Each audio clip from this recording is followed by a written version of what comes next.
Good morning. Appreciate you coming to the session, and Vivian, appreciate that introduction. That makes me sound way better than I really am. And so if I heard that, I would want to listen to me. So I hope you do as well. Again, I am excited about being here today. Robert Brown and I started working together. Oh, well, not exactly working together. We just ended up in the same room at the same time a few months back. And we started talking about some things that we were doing in our schools, and he actually was the principal at Harlow Elementary School in Harrodsburg, where my wife grew up, and so we had that connection. Anyway, as we started to talk, some of the things that you're hearing about today and probably have heard before about micro-credentialing and competency-based learning aligned really well with some things that we're doing in our school system, and more importantly, some things that we're about to try to do. And so he asked if I would come share those today. So that is my plan over the next hour. I'm a pretty informal speaker, and so I will move around some. And our camera folks have assured me that they can follow me wherever I go. And so, having said that, if you have questions or a comment that you want to make along the way, feel free to make that at any time. So the title of today's session, again, is Creating District-Wide Professional Learning Pathways, and I'll start out just by telling you a little bit about our school district. So again, it's Boyle County Schools. They listed me as the superintendent, which made me feel great, but I'm actually the assistant superintendent. We have two assistant superintendents, and we kind of share halves of the organization, and so my half is leadership and teacher development, all the curriculum and instruction types of things. And we are located in Danville, Kentucky. We're one of those school districts in the state that also has an independent school district. We have Danville Independent right next door, and so we have a healthy, I think it would be healthy, we have a healthy brand of competition that goes on there, but also some healthy collaboration. They are more the city independent district, and we're more of the rural part of the county. I say often that as far as our enrollment and our makeup, I think we're a pretty typical Kentucky school district. We have 3 elementary schools, 1 middle school, and 1 high school. We have about 2,600. Our minority population is about 7 or 8%, so not a huge minority population. And then for free and reduced lunch, we're about 45 to 50% free and reduced lunch, depending on the day that you check. So we deal, 2 of our elementary schools are high poverty schools, anywhere from 70 to 85% free and reduced lunch, mostly free. And so in saying all that, I feel blessed to work there because we just have a wide variety of obstacles to overcome, but I say that in a positive way because with all those obstacles come opportunities to learn, opportunities to serve our community better, and it's a great place to work. Academic, they mentioned in the intro some things about academic performance, and we're proud of the fact that we have become a top school district. Now that doesn't mean that we have it all figured out. We're, I think, maybe hard on ourselves to a fault sometimes. We're always looking to improve and try to figure out the things that we aren't doing as well as we could. But with that having been said, it's important at times to stop and look at the successes that you've had. So some of the successes that we have had in K-Prep, for the past probably 8 or 9 years, we're consistently in the top 5 or maybe the top 10 school districts in the state. With the ACT, we hover around a 22.0 composite average. I believe last year it was a little over 22. This year it's just a little bit below 22, but in that range. And then we have a very strong advanced placement program. Lots of our kids take AP classes, and about 60 or a little over 65% of them pass their AP tests when they take those. And out of a high school enrollment of 850, we typically take somewhere around 320 or 325 tests. And the reason that we're proud of that is that has increased significantly just in the past 5 or 6 years. It's been an effort that we've made, and the pass percentage has been at that level for quite a while. but that number of tests hasn't been there for a long time, and so we're happy about that. So, just a couple things about us, and I'm walking back and forth in one little spot here, so I'm going to come down on the floor. A couple things about us as far as what we believe, what we think is important. We don't believe that success is in a program that you can purchase, or even really in several programs that you put together. We don't believe that there is some sort of a hidden, silver bullet that you can find that all of a sudden takes you from not being successful to being successful. We believe that it's all about people. It's about the quality of the people that you can recruit, that you're able to hire, and then it's about how well you can develop those people and then convince them to stay with you and not move on to another district or to another opportunity. So the core principles of our success are really those that are on the screen: recruitment, hiring, retention, and skill development. And we base a lot of the things. We're a school district that when we have a problem or something we want to get better at, we spend a lot of time putting together a system so that we can work through with accountability built in on the other end. And a lot of times that's just holding ourselves accountable to do a good job. And so when it comes to hiring the best people and keeping them and developing their skills, we take a very systematic approach to that as well. So I want to start today by talking about some of the things that we're already doing, and then I want to finish by talking about the things that we are about to do. So when it comes to recruitment and hiring, here's some structures that are already in place. The first one is, we attend job fairs, and that sounds like a pretty boring thing. I'm sure probably a lot of districts do job fairs, and co-ops and universities host job fairs, and that's not a new thing. But it is relatively a new thing for us. Up until the past 2 or 3 years, we didn't do a lot of that. I guess we were blessed not to have to. The workforce, the amount of applicants that we got for jobs was at a high rate. If we had an elementary job, open, we would have maybe 100 applicants. Now, Danville, if you don't know much about Danville, it is the home of Center College. We're very proud of Center. It's one of the top private universities really in the nation. Danville is a great place to raise a family, and it is a great place to retire. People love Danville for both of those reasons, but sometimes it's a tough place to recruit young people to come. It doesn't exactly have a thrilling nightlife, is the way I'll say it. And so when we recruit young people, a lot of times we're getting them from Lexington or Nicholasville or a suburb around there, and so then they're driving. We're getting these really talented young people, but they're driving 45 minutes every day to come to work. And so then recruitment and retention become huge. But back to my point on job fairs, it goes without saying. I'm sure any of you that are in public school systems or even in colleges can attest to the fact that we aren't having as many people go into education right now. And I'm hoping that we will be able to revitalize that. But when we have an elementary position now, instead of having 100 applications, we have more like, maybe 30 or 35. And I've talked to some school districts. I was just in a meeting with a superintendent from an Eastern Kentucky school the other day that said they had an elementary opening and didn't have any qualified applicants. And so we're kind of in a new day. We're in a new place as far as trying to find the best applicants. And so job fairs have been a way that we can make contact with people to be able to tell them about our district, to convince them why it might be worth driving 30 or 40 minutes to come work for us.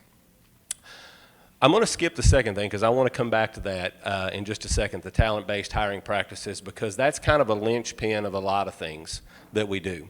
The third thing is a competitive pay scale, and we, we make it a priority in our neighboring districts to be very competitive in our salary. Now, this is just a philosophy of mine. I believe that most people who go into education don't go into it to become rich. They don't think that they're really, they're going into it because they feel a calling, because they love children. They want to spend time making children's lives better and their families' lives better. And so it's not that salary doesn't matter, but a lot of times I don't think teachers are just looking for who, in this 5-county area, who's paying $500 more a year. And so for us, it's important that salary stays competitive. It's important for us to give raises. We've given raises, I think, 6 out of the past 7 years. And so those things are important, and I think that does play in to recruitment and being able to hire the best staff. Then opportunities for growth, I'm going to go to that on the next slide. So let me go back to talent-based hiring practices. So we, several years ago, 5-6 years ago, we used to do some job screening interviews at our central office. And when we started doing those, of course, candidates still moved on to the school, and when they got to the school, the site-based council still was consulted, and the school did the hiring practices. But at central office, we said to ourselves, when we do these screening interviews, we want it to be totally based on talent. We're just going to look for people who are really bright, people who are coachable, people who are hardworking, people who are engaging. We want to find people who are learners, who are working on bettering themselves on their own. And so what types of questions can we ask? We decided we didn't want to ask questions like, what's a good lesson plan look like in your classroom? If we hire you, what is your classroom management system going to look like? We decided we didn't want to ask those nuts and bolts questions. We just wanted to try to find the most talented, intelligent, engaging, people who love children, hardworking. We were going to look for those things. So after we got started with doing those at central office, pretty soon we started inviting our principals to become to take part in those.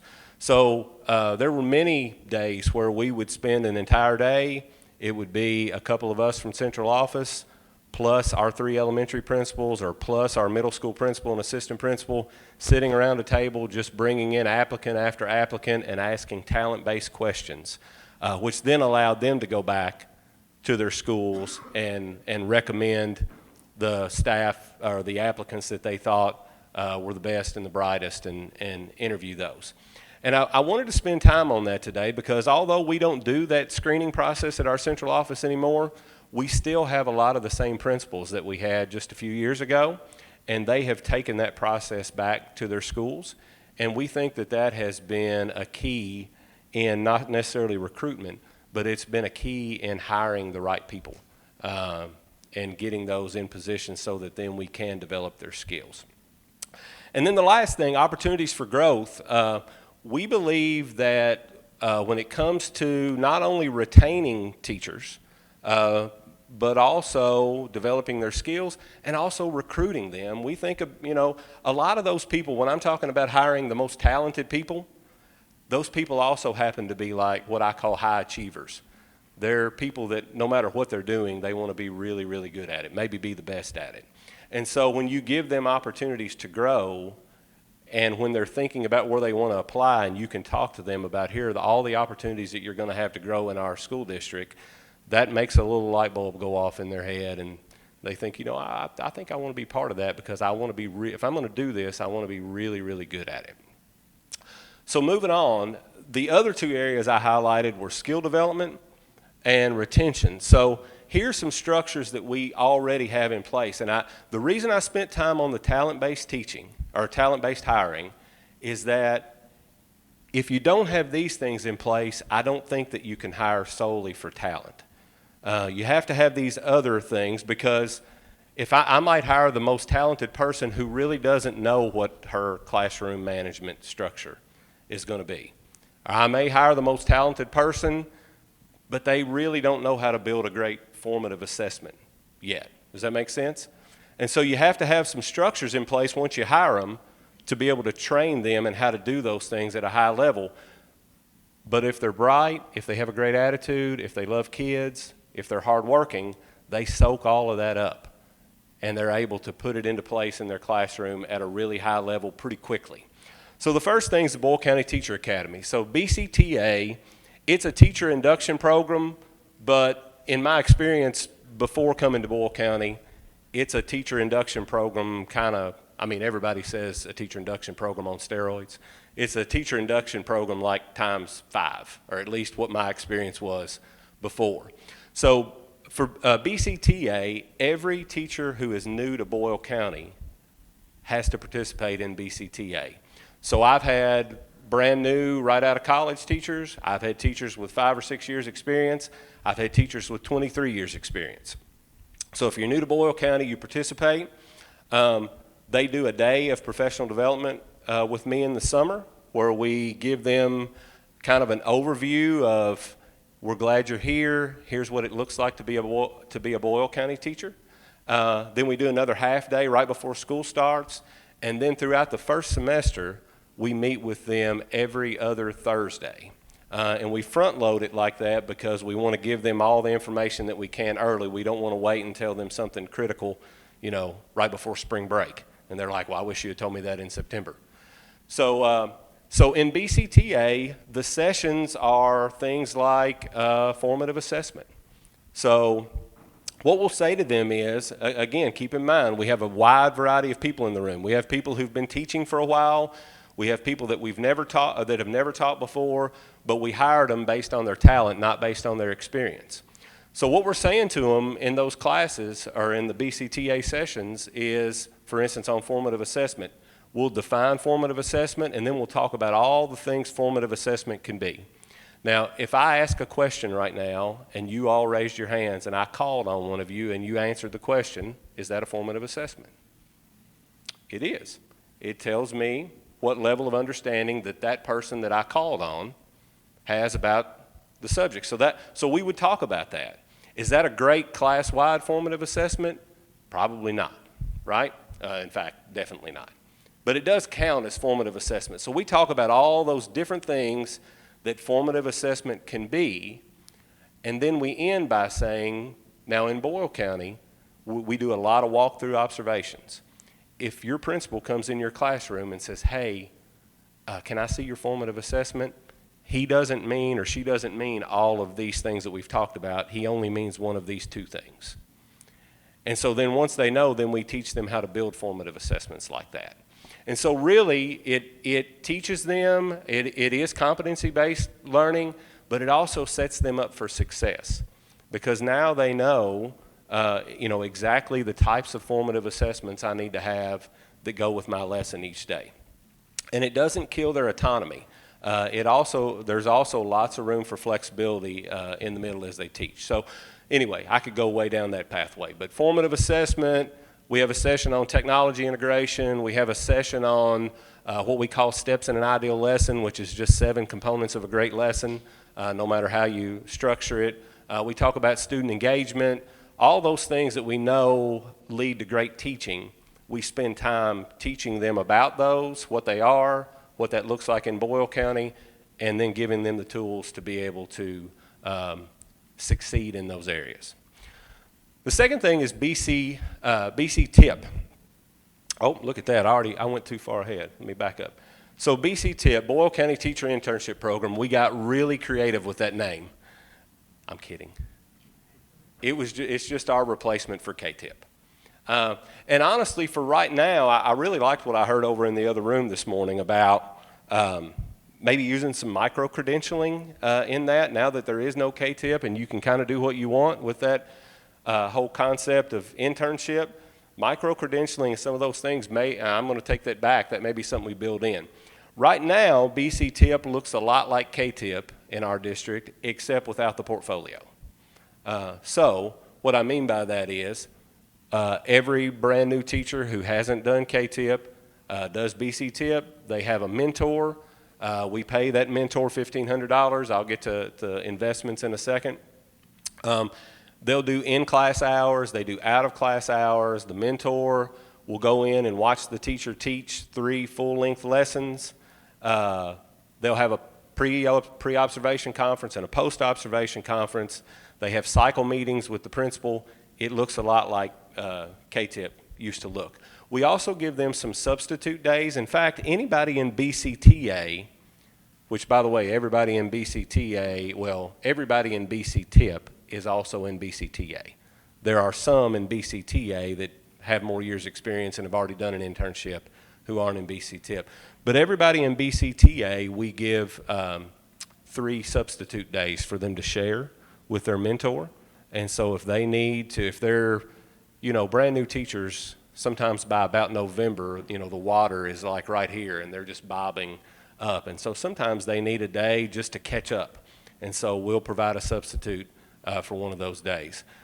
The other 2 days they'll use to go watch another teacher teach, for the mentee to go watch the mentor teach. They use them in a variety of ways, but we found that those 3 substitute days are very, very helpful. So that's BCTIP. Now the third one I want to spend some time on is Grow Your Own, and this a minute ago Robert alluded to this as he was talking about this session. We do a program called Grow Your Own with Campbellsville University in partnership with them. It's only for Boyle County teachers. And what it is a instructional leadership rank 1 program through Campbellsville. So I don't do it for extra pay. I just do it as part of my job, but I teach all of those classes. I'm officially hired as a Campbellsville adjunct professor. And what happens is Dr. Rocky Wallace, who teaches at Campbellsville as well, he teaches the same classes. We teach them parallel. And so he and I sit down and work on the syllabus together and talk about all the things that are important to Campbellsville that we cover in those sessions. And then he teaches the masses, and I teach a little class of only Boyle County teachers. And I teach all of those leadership concepts that Campbellsville has on the syllabus through a Boyle County lens. So it really is growing your own. So my whole class might be like this table. And so I'm spending 8 classes with this little table, and it's actually 10. They do 2 online in the summer. They're doing those right now. But the other 8, I'm going to spend with these 5 or 6 people, and I am teaching the syllabus, but I am training them to one day become Boyle County principals. I'm teaching them the way we do things inside our district. And it's been a fantastic partnership. What's been great for us, I mean, when you have a principal's opening in a school, it is, there are times that you need to go outside the district. It's not that you always need to hire from within, but it's great to have in-district or in-house options every time, because you're going to get some good options from outside. So then it creates kind of a balance where the school can really go in the direction that it needs to go. And, to use, I guess, an athletic metaphor, it has allowed us to build a bench. We have some people on the bench ready to go in the game, whereas before we started Grow Your Own, a lot of times we had a principal opening and there was no bench. There wasn't anybody inside the district that was credentialed and ready to apply for those jobs. So that's been a great partnership, and the reason I wanted to spend a lot of time on it is that that's going to tie to what we're getting ready to try to do as well. The 4th thing on the list is an in-house professional development philosophy, and I think that's unique to us. Yeah, you guys may know districts that also do this, but we really believe that all of the problems that we're trying to solve inside our district, or the things that we need to get better at next, we believe that those answers exist inside our district somewhere, almost always. There's an administrator who has expertise in that area, whether it be a district or a school administrator. There might be an instructional coach. Certainly, there's a teacher somewhere in our school district who probably has expertise in an area that we would like to improve in. And so when we do professional development in the summer, we rarely bring anybody in to do the professional development. It's almost always done by us. So I do some of those. Different administrators at central office lead some of those PD sessions. Our principals lead a lot of those PD sessions, but pretty often some of our teachers lead those PD sessions. We'll go and talk with them and say, hey, when we watch you in your classroom, here's something that you do really well that we would like more teachers. It's kind of that, if you're familiar with Todd Whitaker's work, I won't quote it like Todd says it, but it's something along the lines of the quickest way or the best way to school improvement is to make all of your teachers look more like your best teachers. And so it really is that concept. We'll find our best teachers, and then we try to scale what it is that they're doing to more classrooms using them as the instructor. And by the way, we give them some PD credit for the prep time that they have getting ready for that, but by and large, they love it. They feel empowered, they feel valued, and the teachers in the audience, I think a lot of times really value the information coming from their colleagues more than they would coming from one of us. And so that's been a great thing for us. The next two things sort of go together, and maybe the last one I can kind of tie in as well. We do a lot of things in our district as far as when we are working to improve. We move through pilots a lot. So if we want to get better at something, we'll pull together a group of bright, hardworking teachers, some of our best. We'll talk to them about something we want to get better at, and then they will run out in front of the district creating a little PLC of their own, working to get better in that area, and then we just watch and learn and spend time with them and pull them together and talk about. So for instance, this summer, one of the big things that we're working on, we're pretty excited about it, we have Chromebooks. We have one-to-one Chromebooks all the way down to second grade. And in 6th through 12th grade, the kids take them home. Well, we had a group of teachers this year, and they were actually participating in STEPS. I'll tell you about that in a second, but it's a little PLC group. And we had tasked them with trying to figure out how we could go to another level digitally. We've had the Chromebooks for a few years, and our teachers have gotten really good with the Chromebooks at using them for assessment. They use the Google Suite. They've gotten really good using them for assessment. They've gotten really good at using them to kind of organize their materials and plug in links that the kids can get to that provide great resources for them. But we still don't feel like we have redefined teaching yet. And so we pulled this little group of teachers and said, we want you to work on how do we redefine the body of the lesson using technology. And so they went and did several different things that we learned from. But one of the things that we learned from them that we're scaling right now is that teachers are creating a little 3 or 4 minute screencast reteaching lesson for every learning target that they have. So if they have 100 learning targets, they're starting this summer creating a little reteaching video of them, their voice, sometimes their image, depending on how they do it. And then they're embedding that in a Google Doc, and they're putting practice questions in as well, so that if a student does 3 practice questions and they get one of them wrong, it loops them to the reteaching video. So you can imagine the student at home at the kitchen table, and mom and dad are like, I don't know how to help you with that homework. They miss number 2. It automatically loops them to a little video of their teacher reteaching them that concept in a different way. And then they have a few more practice problems. And sometimes if they miss one of those, it loops them to another video that explains the question that they missed and excuse me, and walks them through step by step how to answer that question. That came out of a teacher pilot that we're working on. Now, real quickly on STEPS, the yearly pilots that we do often are in-house. STEPS is kind of a statewide thing. There's a group in Louisville called the Collaborative for Teaching and Learning. And what they do in STEPS is they work on a problem of practice, but the person who coordinates STEPS connects them with other teachers in the state who are also in STEPS who are working on a similar problem. And so it creates like a little virtual statewide PLC. And so they meet regularly with, using Skype or Google Hangouts or whatever the platform is that they want to use, and they work on that project. So it becomes like a year-long action research project that is supported by a group of people working on similar things statewide. And that's been a great thing for us as well. Thank you. And then the last thing on the list is in-house innovation grants. You know, I keep going back to talent-based hiring. When you have really talented, hardworking, all those things that I've said before, when you have all of those, you also have people who are innovative, and sometimes we don't know what it is that we need to get better at next.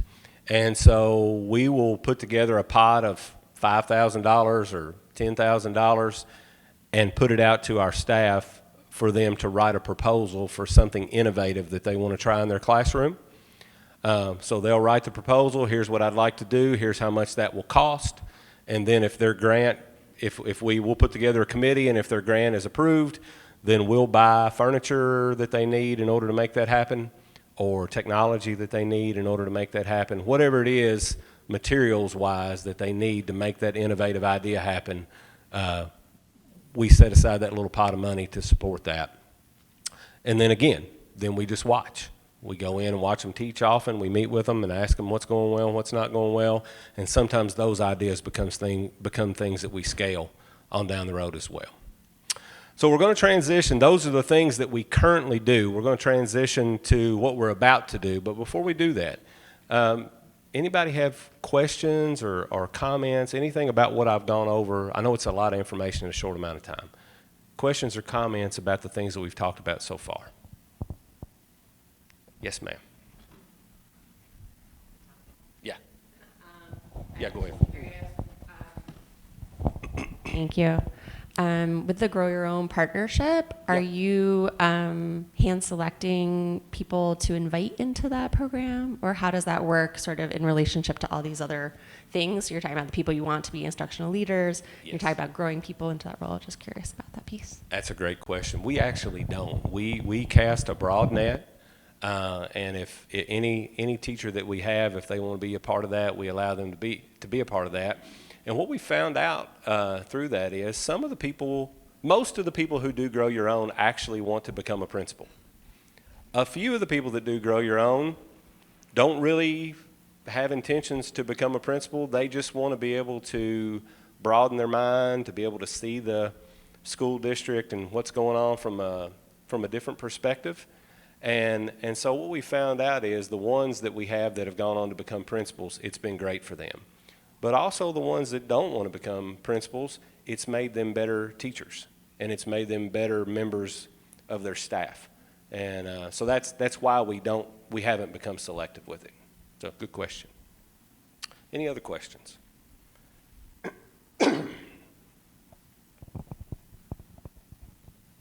Okay. So let's talk about, excuse me, a frog in my throat. Let's talk about I said I would talk about investments. So here's how much this costs. And I want to preface it by saying all of these pieces kind of fit together. You remember I said a minute ago we hardly ever bring anybody in to do professional development? Well, bringing people in to do professional development is very expensive. And so we didn't really do it for this reason, but what happens is it allows me to have Title II funding available to support other types of teacher growth. Instead of spending $20,000 on bringing, different folks in to do professional development. And I say Title II, I was going to say professional development funds, but we don't have those anymore, so that's, a big zero. But having said that, the fact that we don't bring people in allows us to pay for some of these things. So BCTA, I mentioned the 3 substitutes per year. So a substitute for us is about $100 a day. So, we hire somewhere around 20 or 25 teachers a year. So you're looking at about, $7,500, something like that for those substitutes. In BCTIP, we pay the mentors $1,500 each. And again, out of I think this past year we hired 25 teachers, and maybe 17 or 18 of them needed to go through BCTIP. So you can do the math on about how much that costs us. That's one of the bigger ticket items, but we found there's a great return on investment there. Grow Your Own's really no cost. Now there's a cost to the students because they become a Campbellsville University student, and so they pay the same per hour fees that a Campbellsville student on campus would pay or in another graduate program. But there's no cost other than that, excluding my time. And of course, our time is worth something, but we all have more things to do than what we can get done. So that that becomes kind of a moot point. In-house PD really doesn't cost anything either because we're doing it all in-house, except we do give our teachers, I mentioned a minute ago, we'll give them some PD credit as they're preparing to deliver, because we feel like that's as much growth as anything else. If you have a teacher who's working with kids every day and he or she has to spend time preparing to do a 3-hour PD session, I promise you they're growing as a professional while they're doing that. STEPS, we also do a $1,500 stipend for those STEPS teachers, plus there's a little bit of travel expense. They get together as a big collective group a couple times a year, and there's a STEPS coordinator who coordinates them getting into their PLCs and that kind of thing, but it's a pretty minimal cost for that. And then the yearly pilots and the in-house innovation grants, really those just vary.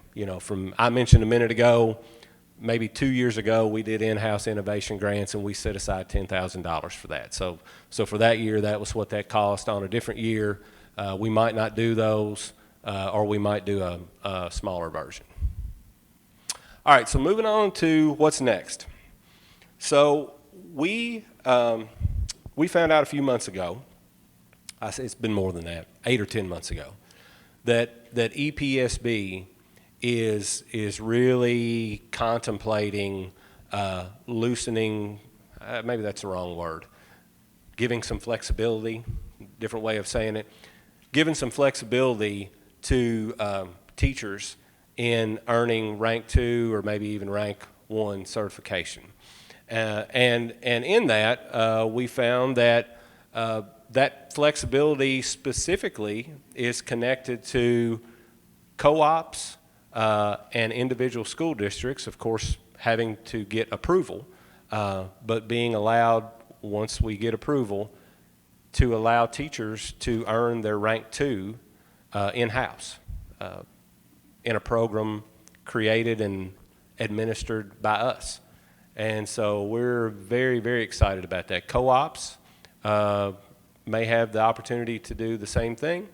And so I just want to talk to you a little bit. Everybody's plan may look different, but this is one that we have talked with EPSB quite a bit about. And this is the meeting I was telling you about that I ended up with Robert Brown several times.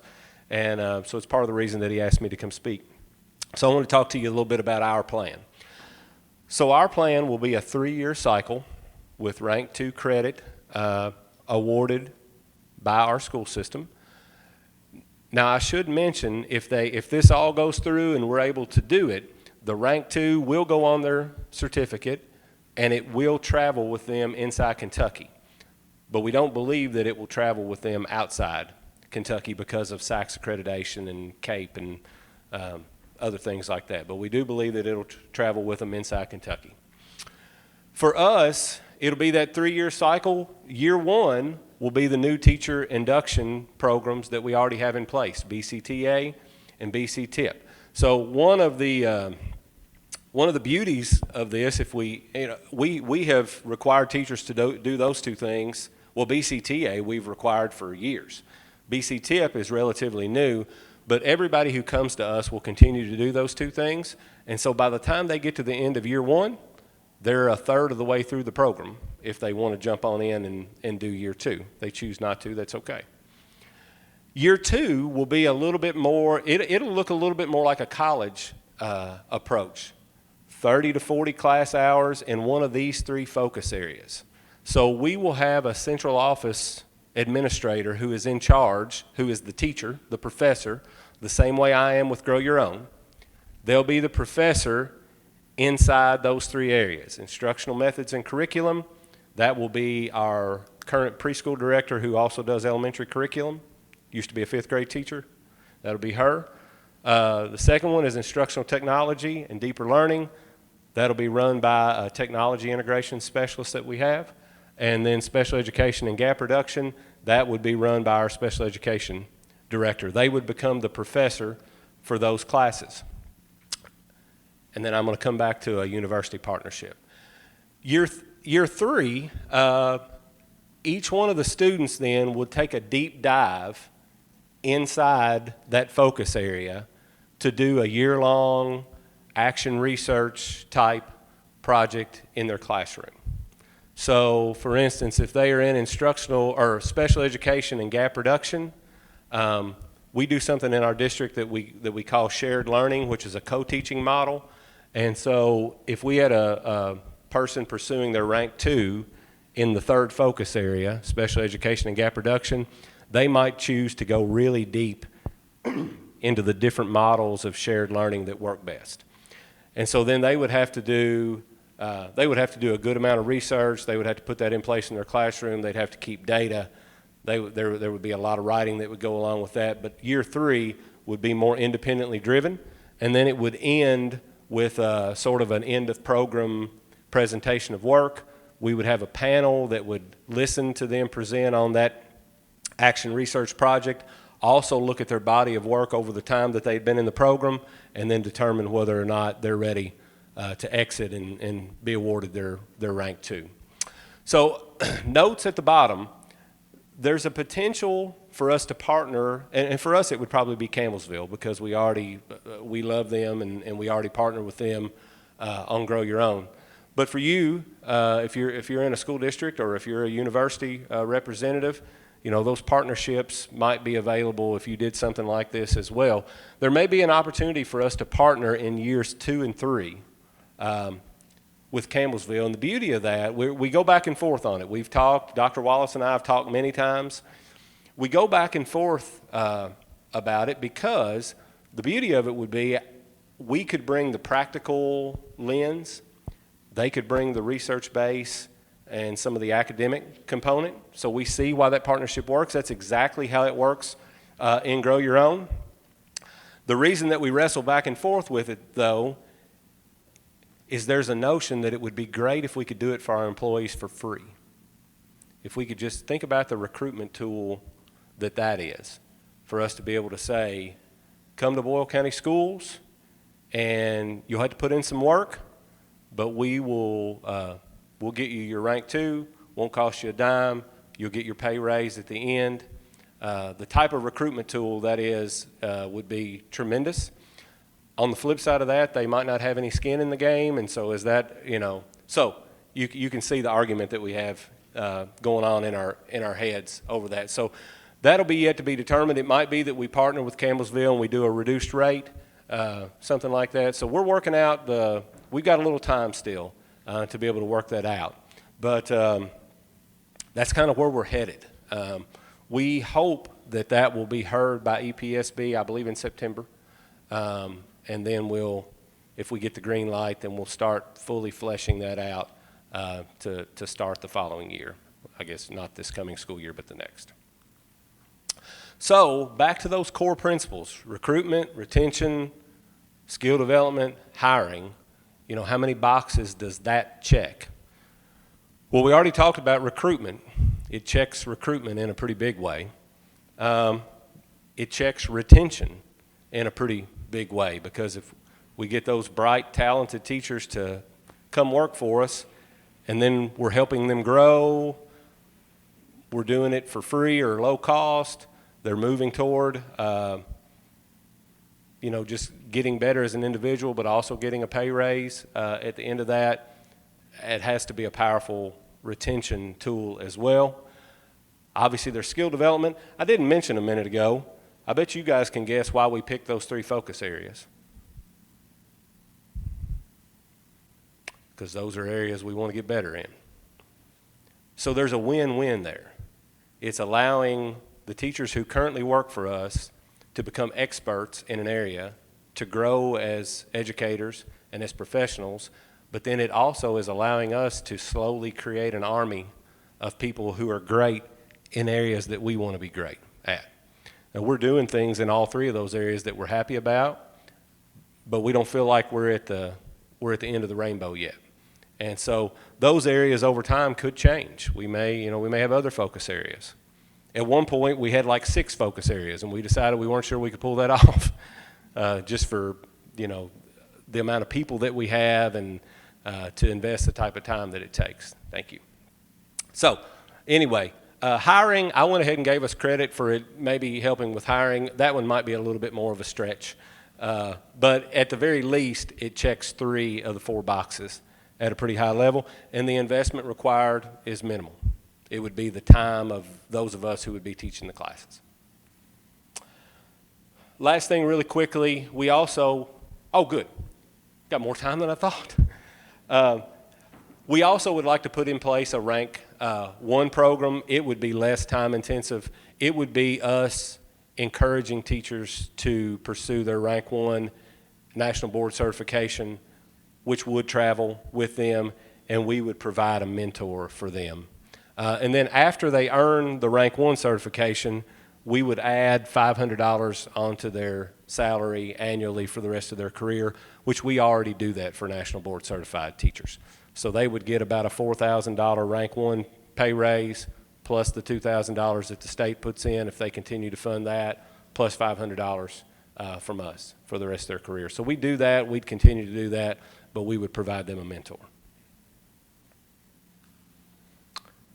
So with that, what questions do you have? Yes, ma'am. He's got a microphone. So going back to the structure of the cycles, the 3-year cycle. Yes. So conceivably, you're going to have concurrent cycles. Year 2, you're also going to have to go back and pick up year 1 folks. So how do you staff that? So the way we have that structured for now, of course we haven't done it yet, conceptually it works, is that I will be fully in charge of year 1. So every year we'll have new teachers joining and I'll be part of that each year. Our people that I mentioned that will be in charge of year 2, those 3 different areas, they will also manage the year 3 people, but it's much less time intensive because year 3 is more independent. They might meet with them once in 9 weeks just to see how things are going and give them a little coaching and then send them back out to do more work. So we think by structuring it that way, if I'm always taking care of year 1 and they are always taking care of year 2 and managing year 3, we think we can pull it off. Okay. So are those folks considered like adjunct professors or just central office folks with certifications in those areas? They are. They're just office folks with certifications in those areas. Sounds like a great program. Thank you.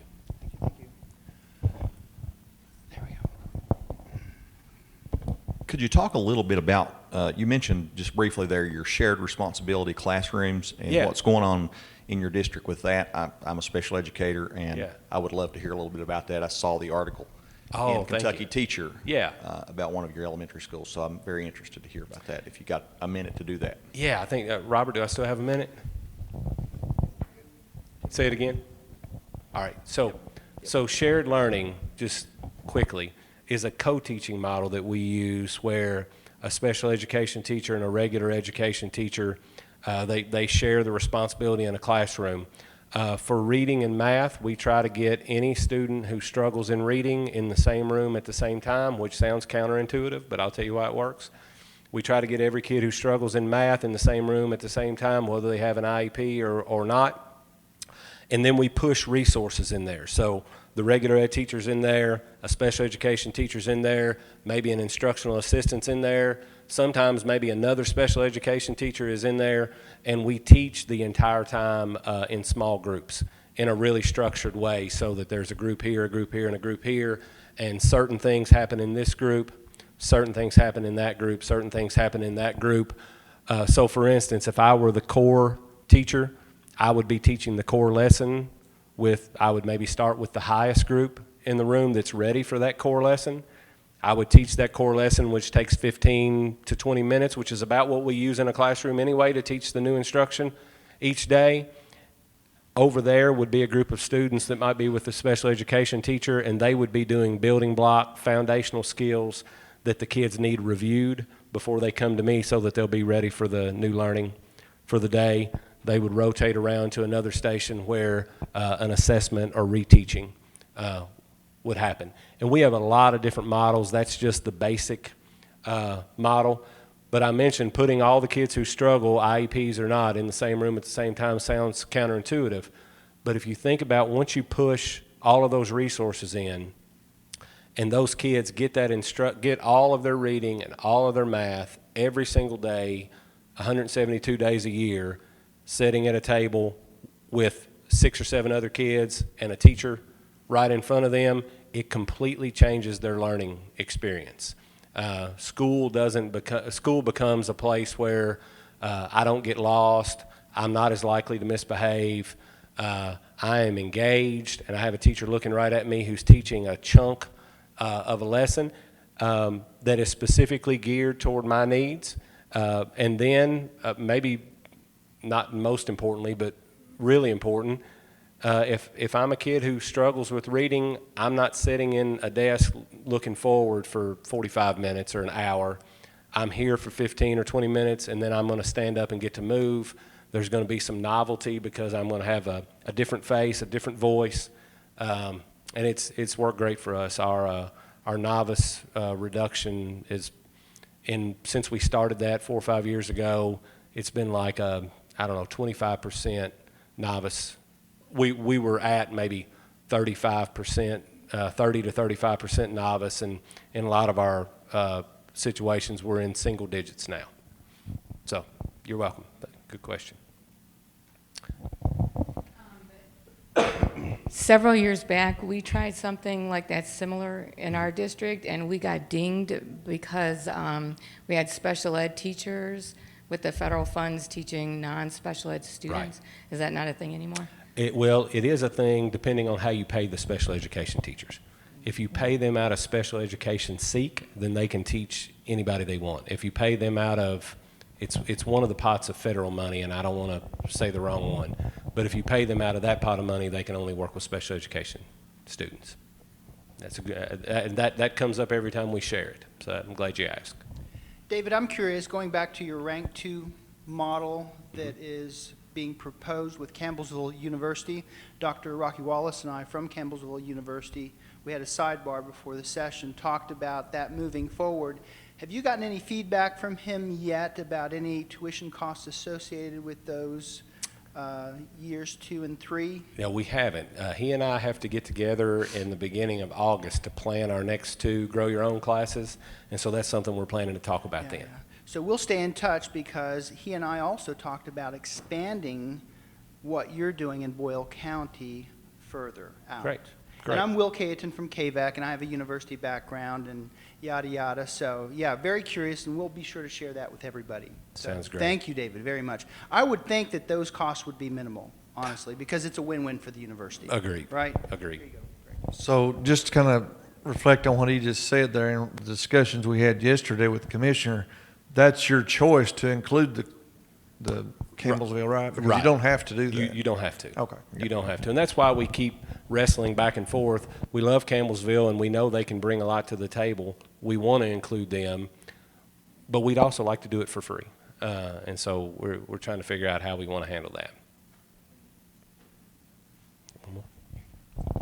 One other question on the rank 2. Are you providing time within the school day for district administrators to be working with the teachers on these 3 different areas? Is this going to happen outside of the school day? And are you just trying to think about both how you're funding time for the district administrators, but also Yes. for teachers? I think most of it will happen after school hours. But that having been said, I could completely see one of our cadre leaders, going to meet with a teacher during his or her planning, those types of things. And we're not paying them extra to provide that service. And so if they wanted to go meet with them during the school day to work on something, I think we would be okay with that. But I think just due to the nature of what year 2 will look like, the large majority of it would happen in the late afternoons.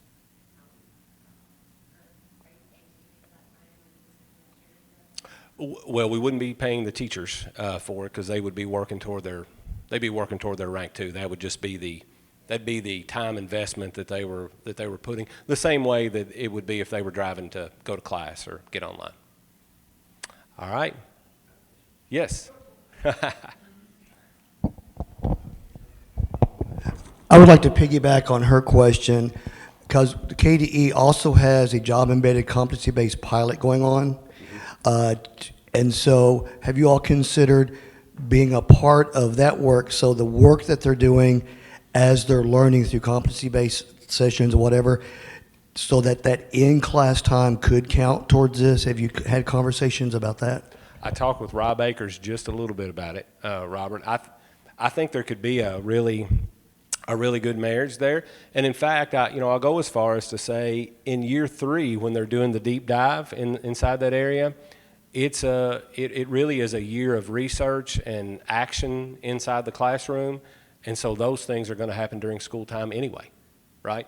So we hadn't thought through that far enough to say where we land on it, but knowing what it is that we'd like to do, I would think that would be a good fit.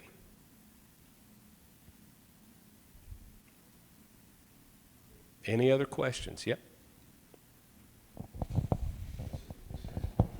Okay.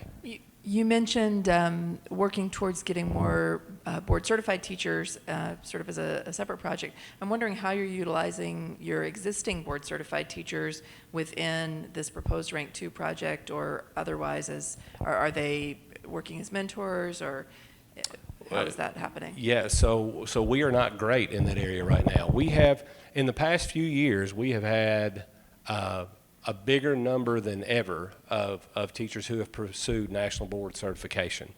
And, often there are more than one inside a school who do that, and so they kind of become their own little collaborative group. But we haven't done a good job yet of creating a structure to support them. And so that's part of the idea here. We aren't currently using our national board certified teachers as mentors for our folks that are moving toward it, but we need to be. And so that's part of the reason that that's built into our plan. All right, well, I have been told that my time is up, and I'll be around for a little while if you want to stick around, if you have other questions. Fantastic audience. Thank you for coming today, and have a great afternoon. Thank you.